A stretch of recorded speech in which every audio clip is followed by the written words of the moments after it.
তাড়াতাড়ি দেখতে লাগবে যে কলাগুলো সিদ্ধ হয়েছে নাকি। আরে বাবা, এটা তো দেখি খুবই গরম। আরে বাহ, রাজু তো দেখি খুবই খুশি হইতেছে।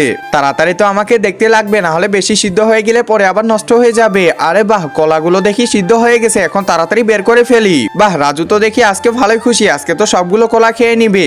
তার আগে এই যে এটা আমি ভালো করে বের করে ফেলি। এই তো এটা বের করা হয়ে গেল। এবার এটা এই যে ব্লেন্ডারে দিয়ে দিব, তার সাথে দুধ দিয়ে ভালো করে মিক্স করে নিব।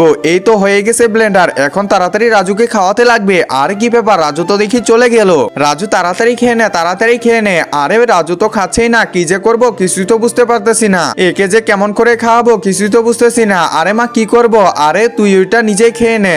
একজন মা কতটা আপন হয়ে থাকে, যার মানেই তাকে জিজ্ঞাসা করে দেখো। তো দেখা যাক বন্ধুরা, এই মায়ের জন্য কে ভিডিওটিতে লাইক এন্ড সাবস্ক্রাইব করে। আর যারা মাকে ভালোবাসো না তারা ভিডিওটি থেকে দূরে থাকো। আচ্ছা ঠিক আছে, আমি এখনই খেয়ে নিতেছি। এই তো সবটুকু খেয়ে নিলাম। হ্যাঁ, অনেক ভালো কাজ করছি। এখন চল রাজু, তাড়াতাড়ি তোকে আমি ঘুমায় রাখি। এখানে চুপচাপ করে ঘুমায় পড় তুই।